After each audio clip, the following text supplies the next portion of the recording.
I was hoping really quick before we got started I could read a 1-minute prayer for dads really quick. Thank you, Steve. Thank you. I've been asking for a while. All fathers have days when the task seems hard, even overwhelming. But God has given every dad the necessary strength to fulfill his daily dad duties. If you're feeling tired today, keep in mind that your tiredness is only temporary. God will supply the energy you need today. You will survive until things calm down. They always do eventually. It's nice. It's very nice. Well, I thank that book, you know. If it wasn't for 1-minute prayers for dads, I don't think I'd be the dad I am today. Where did you get that book? What's happening?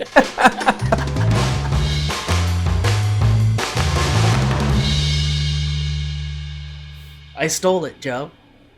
From a well, barn. I stole it from Barnes and Noble. Hold on, I would like to also. Where'd you get that? Shoplifting. Yeah. I would also like to read a prayer, if that's okay. For my book. Of course, please. Yeah. I picked Joe, up this. you sound like AM radio to me right now. World of Archie Jumbo Comics book. On the front, Jughead says, "I know that Archie said fall is his favorite season, but he doesn't have to take it so literally because he fell." Yes! Verse, middle square, page 47, where Archie is digging in a locker and says, "Every time I make a resolution, the whole school conspires to make me break it." And that, my friends, is just a metaphor for getting through the everyday of this world. Sometimes it feels like everybody's against you. Sometimes it feels like the whole school. Sometimes it feels like the whole world, a pandemic, the political process, your dog that tells your parents every time you have sex. But you can get through it with your friends Betty and Veronica and Jughead and Moose and Mr. Weatherby and Kevin and also Josie and the Pussycats. I have a question. Yes. Joe, why do you look like this?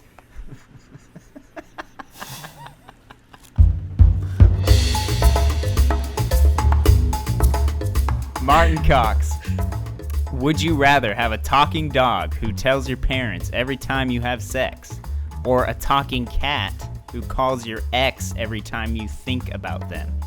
I would like the dog, Alex. That'd be like the dog. Really? You're gonna take the dog that tells your parents you've been f***ing? Without 100%. Yeah. Not even remotely even a contest. I would immediately I would call tell my them dad myself. And mom. Yep. So you just got the phone call from my dog, right? Yeah. Well, first of Cool. all, high five me, parents. Yeah. Also, I got a talking dog. You raised me right, and I'm having sex. Yeah. Plus Joe hasn't seen his parents for like 35 years, so it doesn't matter. He's an orphan. He'll take what he can get. We're finally outing Joe as an orphan. Does the cat tell your ex what you were thinking? Yes. Yeah, then I'm fine with it. Or even if it's that. Even if it's just like, hey, I'm the cat that tells you your ex is thinking about you right now. Well, like, I think it's saying that the cat will tell your ex what you're thinking anytime it chooses. So, like, if the cat was, like, hanging out with your ex and then suddenly was like, hey, Saige just thought about you, like, in kind of a longing way, and then, like, walks away, you're gonna have to then answer to that. Yeah, I'm gonna take the cat.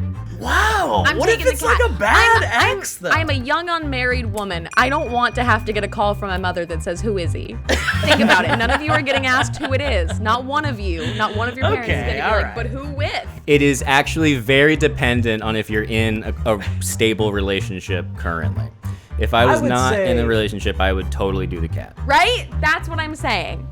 As another unwed young woman, I would say that I wouldn't want my exes knowing when I think about them constantly as well. It's fine. I never think nice things about my exes, and they deserve to hear that. Listen, if we strip it all away, if we strip everything away, and you have the difference, really, it's just, is it a talking dog or a talking cat that you want more? For sure, I want a talking dog. Yeah. I don't think you get to take the talking dog. I think the talking dog is your parents' dog. You just added a layer that was not present in that scenario whatsoever, my friend. Yeah. Wait, how do you... Your Honor, speculation. How do you explain that it notifies your parents you're having sex? It makes a phone call. It calls them. Yeah, both of the animals were making phone calls. Hold on a second. A phone call was not part of the thing at all either, Your Honor. You're fucked up!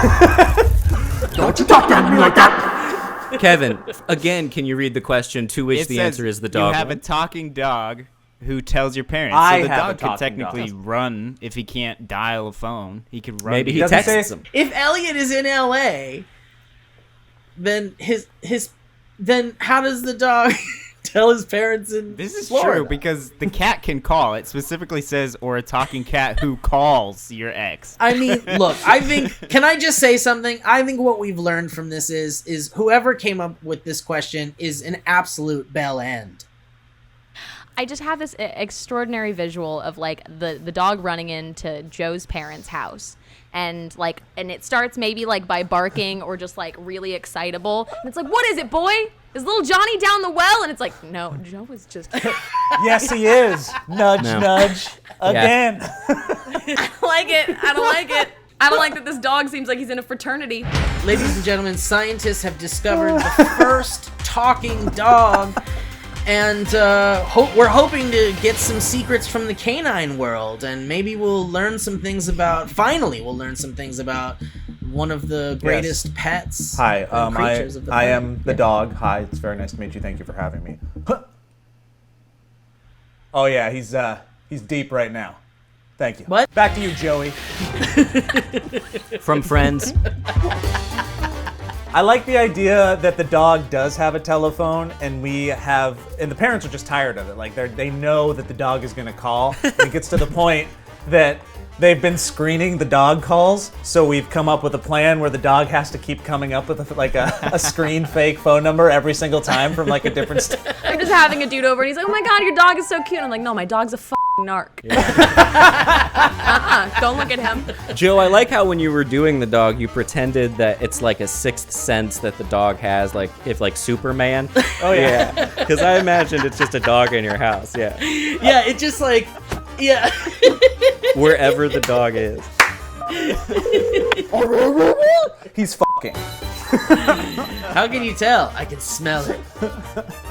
That's the other thing. Like it's all just barks and growls until he says like Joe is having sex, and that's it. And then it's back to barks and growls. Except one time he said, "Can I get a Goddamn cheeseburger for sake."